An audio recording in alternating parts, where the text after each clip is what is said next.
Nos capítulos anteriores, a gente conversou sobre como que o euro-dólar influencia o mercado de câmbio no mundo. A gente também falou sobre como a situação de cada país é única e cada um tem que fazer o que pode para se virar e se manter no jogo dentro do comércio exterior, sabendo ali que sem acesso ao euro-dólar, você perde completamente o acesso ao comércio exterior em si. Agora, como que esses países eles estão se virando para conseguir dólares na prática? O que acontece ali por trás dos bastidores? Meu nome é Renaud Adorno, tenho mais de 10 anos aí de experiência no comércio exterior e venho agora há mais de 8 anos investigando para onde vai a liquidez do mundo e me aprofundando sobre a macroeconomia. Você pode me encontrar ali tanto no Instagram quanto no YouTube, como também no Spotify, bastando procurar pelo nome Renaud Adorno. Então, vou fazer essa introdução dessa nova série, digamos assim, né, do ano novo. Estou com a voz um pouquinho diferente do normal, vindo aqui de um resfriado, mas vamos lá que o show tem que continuar, né? Então vamos lá.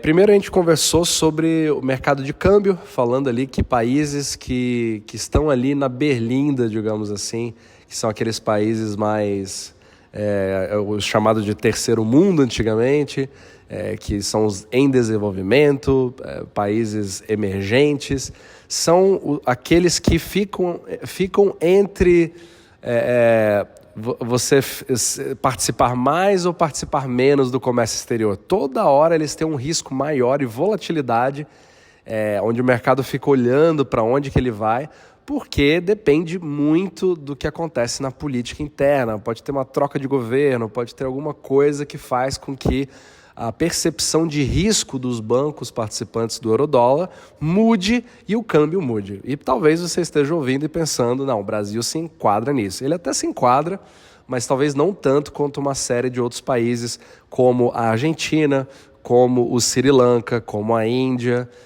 que são, como a Turquia, que eu já fiz um capítulo só sobre eles agora, mas são países que vêm ali uma degradação forte na sua moeda, justamente porque eles são obrigados a pagar um preço muito caro para se manter vivos no eurodólar. Mas não significa que eles foram excluídos, significa que eles estão tendo uma grande dificuldade, mas eles estão fazendo de tudo para se manter no jogo. Então, é para esse tipo de país que a gente dedica esse capítulo, né, do desespero, para fazer de tudo para se manter no jogo, porque é a única forma de você se manter vivo, porque se você já tem um problema econômico participando da economia global, imagine o que acontece se você perder essa porta de entrada e perder automaticamente todos os outros países do mundo, dependendo somente da demanda interna. Então isso é bastante perigoso e nenhum governo quer isso, muito menos os habitantes desse país. Então o que acontece ali? Vamos entrar mais no detalhe. Pago caro, mas pago quanto? Pago como? O que de fato acontece ali na mecânica, pelo menos que a gente consegue entender, apesar de ser um buraco negro, a gente consegue ver um pouco dessa dinâmica acontecendo, para que você entenda ali que existe muito aquele jogo de expectativa versus realidade. Sabe quando você vê aquele guru do Instagram tentando te ensinar a ganhar dinheiro e ele faz aquela propaganda sentado numa Ferrari, andando em Dubai, mostrando como você pode ser bem sucedido, só que é um cara que acabou de alugar essa Ferrari ali por $450 por umas 2 horas. Ele tem que correr porque ele acabou de contratar um cameraman que ele nem conhece e teve que pagar o aluguel com um cartão brasileiro dele, que na verdade nem é dele, é de um amigo dele que nem sabe. E esse cartão está sendo pago em reais e pagando IOF, tem todos os impostos em cima. E ele nem sabe ainda como vai pagar isso, porque ele ainda tem que vender muito curso para fazer. Sabe quando você vê aquela confusão imensa, mas que se reflete numa foto de não, eu consegui andar de Ferrari em Dubai. Então é mais ou menos esse tipo de impressão que eu quero te dar, para que você entenda como a parte externa, a parte da aparência, é muito diferente do que acontece ali por trás do balcão, e eu quero justamente entrar nesse assunto hoje.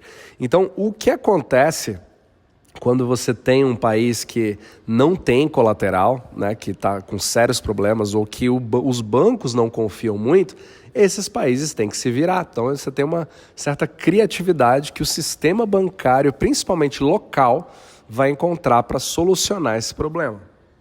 Então, primeiramente, a única forma que você tem de resolver esse problema é você literalmente transformar lixo em ouro. Ou seja, eu preciso transformar um junk bond, um colateral que não vale nada ou quase nada, porque tem um risco gigantesco, e dar um jeito de fazer isso passar por um pristine collateral, que é o melhor colateral de todos, como um T-bill, por exemplo, né, que eu venho falando em todos os capítulos. Então eu vou te dar um exemplo prático de uma sequência de eventos que não estou dizendo que é exatamente assim que acontece, mas é a melhor forma do meu entendimento para que você veja ali a dinâmica do que acontece. Então vamos pegar o exemplo da Argentina, certo? Então a Argentina é um país bastante arriscado politicamente, ele tem pouco crédito na praça e ele não consegue ter acesso direto ao euro-dólar, né, via repo, que é o que a gente fala direto, diretamente com aqueles primary dealers. Então nenhum primary dealer topa emprestar dinheiro para a Argentina diretamente, mas isso não significa que eles não possam, de alguma forma indireta, estar expostos a esse mercado. Porque, querendo ou não, você ainda consegue comprar um alfajor da Argentina, você consegue importar bens da Argentina, mesmo que de forma mais limitada. Então, esses bens conseguem transitar de uma forma ou de outra, mas talvez não da melhor forma, mas conseguem assim mesmo, certo? Então, o que acontece? A Argentina precisa de dinheiro, eu estou falando agora do governo, né, do país em si, eles precisam de dinheiro. E aí eles recorrem a bancos locais argentinos e normalmente eles emitiriam títulos da dívida pública normal, né, em pesos argentinos, etc., do jeito que cada país emite o seu. Só que eles querem captar dinheiro no exterior também. Para isso eles precisam ter acesso a capital de fora, precisam ter acesso a eurodólares. Então eles acham uma solução incrível para poder resolver esse problema. O que eles fazem? Eles emitem um título que ele não está denominado em pesos. É um título que está denominado em dólares ou em euros, etc. Mas vamos dizer que seja dólares, certo? Mas dólar não é a moeda local. O peso argentino é a moeda local. Então, quando você emite um título desse que busca especificamente um tipo de financiamento externo, porque você precisa obter os dólares no pagamento da sua própria dívida externa, né, que é também feita em dólares, você entra num conceito que vem do mesmo nome do que a gente já falou, que é o título offshore, digamos assim, que quando a gente fala dólar offshore, você já aprendeu que o nome é euro-dólar, certo? Agora, quando você emite um bond, que é offshore, ele se chama eurobond, certo? Então, essa terminologia euro é importante que você saiba, ela não tem nada a ver com Europa, tá? Ela tem até um iniciozinho, quando o eurodólar surgiu, que era o financiamento da Segunda Guerra na Europa, e esses dólares eram usados mais na Europa, né? Então, por isso que o nome ficou. Só que euro significa offshore, significa fora das minhas fronteiras, significa qualquer coisa que não seja aqui dentro. E você pode, inclusive, aplicar esse nome euro para outras coisas. Então, por exemplo, se você tem ienes que estão no Japão, que são os ienes japoneses, mas você tem ienes que estão no balanço de bancos fora do Japão, você chama isso de euro-iene. E até, inclusive, você pode fazer isso com o próprio euro, né? Se o Bank of America tem ali dentro do seu balanço, aqui nos Estados Unidos, euros, você chama isso de euro-euro. Tá bem engraçado, mas só para você entender essa terminologia. Então, a Argentina, ela emite eurobonds no intuito de se capitalizar em dólares.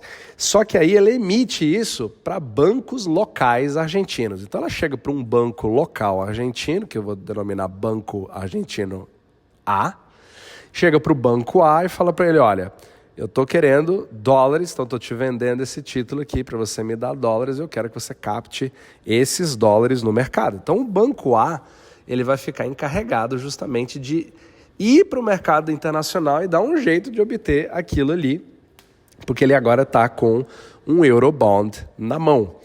Aí no segundo passo, a gente já sabe que esse banco argentino não pode simplesmente pegar esse Eurobond que acabou de ser emitido pela Argentina, porque todo mundo sabe que isso é junk, né? É um lixo de colateral, e o mercado Ripple não vai aceitar isso de forma alguma. Então ele inicia um processo de transformação de títulos. Olha que bonito esse nome, né? Então a gente chama isso que é o Securities Transformation. É um nome muito bonito para dizer aquilo que eu falei no começo. Você transformar lixo em ouro. Você transformar junk em pristine collateral, certo? Então o que ele faz? Ele sabe que ele não pode ir direto para o primary dealer, porque os primary dealers não gostam de bancos argentinos. Então ele vai ter que dar um passo intermediário e vai entrar em contato com uma empresa de seguros global no mercado, que é a empresa seguradora C, ok? No nosso exemplo aqui. Aí ela chega para essa empresa C e fala a seguinte coisa: olha, o que eu gostaria eu estou aqui com um Eurobond e gostaria, na verdade, de ter acesso a um T-bill, né, americano, que é um pristine collateral, para poder que ele seja usado como colateral em Ripple. E aí a empresa seguradora C, que ela não é um banco, mas ela é uma seguradora, ela obviamente é uma empresa que busca o lucro. Então, qual que é o incentivo que essa empresa C, a seguradora, tem para ajudar o banco argentino? Ela ter um retorno maior, como tudo. Então ela está literalmente agindo como se fosse um hedge fund. Então ela fala, olha, beleza, eu posso intermediar essa operação aqui, eu tenho T-bills no meu portfólio, só que não rende nada, né? Aí você está precisando dele para usar em Ripple. Eu não faço Ripple, mas você está precisando. Então eu vou emprestar esse meu ativo para você e vou, obviamente, eu vou prestar esse serviço para você, vou falar ali com outros clientes que eu tenho, que são bancos, certo? Para a gente fazer para triangular essa operação. E é claro que eu vou cobrar a minha taxa em cima de você. Então eu tenho que ser bem pago para isso, e bem remunerado, certo? Então, dessa forma, agora a seguradora C fica encarregada de intermediar esse contato entre o banco A e falar com algum banco, porque ela tem uma reputação legal, afinal ela é uma empresa seguradora, né? Como a IG, por exemplo, que você deve ter conhecido no mercado de 2008, no mercado imobiliário. E aí você vê que ela simplesmente entra em contato com um banco, um banco conhecido que participa do Eurodólar, que é parceiro dela, e fala, olha, eu estou com esse T-bill aqui e eu estou fazendo uma operação com o banco A. E aí ela vai falar com esse banco, que é o banco B, certo? Que está no Eurodólar, que é cliente parceiro da seguradora C, fala, banco B, então estou com esse cara, estou com esse banco A, que está precisando aí de uma operação, e eu quero te pagar uma comissão se você repassar, né, esse T-bill que eu tenho, para que você faça um Ripple para ele. Ok? Então, a seguradora C vai passar o T-bill dela para o banco B, repassar esse T-bill para o banco A de volta. E aí você fecha aquele ciclo. Então, por que tem que fazer isso? Porque a seguradora C, ela não é uma entidade financeira. Ela é uma empresa qualquer que busca o lucro. Quem pode operar em Ripple é o banco B, que ele tem mais credibilidade, etc. E ele está ali fazendo o auxílio, um Ripple indireto de terceiros para garantir que ele tenha também o lucro dele. Então, ele tem que ser pago e a seguradora tem que ser paga também. Essa margem, esse spread que eles têm que ganhar em cima, o mercado de Ripple e o mercado de bonds conhecem como, a gente dá uma denominação que a gente chama de haircut. Haircut é uma tradução literária para corte de cabelo. Então, todo tipo de margem que você coloca, né, quando você dá alguma coisa em colateral e tem que receber aquele valor mais o juro, esse lucro, essa margem, essa diferença, que o intermediário tem que receber tudo, a gente chama de haircut. Então, é importante que você sempre tenha essa nomenclatura, né, porque eu vou usando ela cada vez mais. Então, quando você tem duas partes ali que estão intermediando para aí sim começar a operar no mercado de Ripple, Esse haircut, você concorda que ele não vai ser baixo? Ele vai ser alto. Então, essas duas partes estão incentivadas. E aí, quando o Banco Argentino A finalmente conseguiu, né, fazer ali a aquisição do T-Bill, ele vai poder usar o T-Bill no mercado Ripple e fazer uma operação bastante cara, porque o haircut vai ter que ser bem grande, né? Para pagar absolutamente todo mundo. A parte que ele está emprestando de fato no mercado Ripple agora, que ele tem em mãos o seu T-Bill, mas também o haircut do banco B e o haircut da seguradora C. E esse haircut tem que ser alto, por quê? Porque aquele colateral inicial que deu o início da conversa, quando o banco A foi falar, o banco argentino A foi falar com a seguradora C, ele só tem ali um junk bond, ele só tem aquele Eurobond emitido pela Argentina que ninguém confia. Mas no final dessa operação, você só está vendo um banco argentino A que ninguém sabe quem é, mas só interessa que ele tenha um T-bill na mão. Então ele acaba sendo tratado, entre aspas, como se nada tivesse acontecido. Ele está realmente ali participando no comércio exterior e aqueles dólares começam a fluir, e aí aqueles dólares começam a pagar o banco, começam a pagar todo mundo e começa, né, a fluir para o governo argentino, financiando as suas dívidas de um governo que está completamente endividado. Aquilo é para pagar o juro do juro que está atrasado, para evitar entrar numa moratória, o teto da dívida. Você consegue ver que bagunça que é tudo isso? Eu estou tentando explicar da forma mais simples possível, mas resumindo, o governo argentino dá um Eurobond para o banco A, esse banco A tem que se virar para obter dólares porque ele não tem, aí ele chega para a seguradora C, passa o junk bond para ele e pede emprestado um T-bill e paga um haircut gigantesco para fazer isso, porque é do interesse da seguradora C para lucrar. Essa seguradora C não pode fazer direto Ripple porque ela não é banco, ela tem que falar com o banco que é parceiro dela para realocar esse T-bill dentro de Ripple para poder transferir esse título para o banco A novamente e eles, por sua vez, poder operar no Ripple. Então essa é a visão geral da bagunça que tem que acontecer, e esses bandos de haircut que precisam ser pagos é o que vai ali influenciar, né? O real motivo, né, que influencia, isso que eu acabei de falar, é o real motivo que os algoritmos bancários influenciam o câmbio de um país. Então, assim, qual que é o preço para eu manter toda essa fantasia de pé sem que eu quebre junto se a operação não der certo? A resposta dessa pergunta define o câmbio do dólar na Argentina. Então é um equilíbrio bastante sensível, né? Então, assim, a gente sabe que esse processo todo não tem necessariamente uma redução de risco em si, né? Tem até uma certa diluição entre os participantes, mas você tem que fazer uma maquiagem muito grande para fazer esse processo de securities transformation, né? Você transformar lixo em ouro. Então, você pegar cocô e pintar de ouro não transforma isso numa pepita. Então, esse aqui é o grande problema, mas você vê várias pepitas, né, que parecem ser pepitas, mas que quando você olha ali, elas acabam apresentando muitos problemas.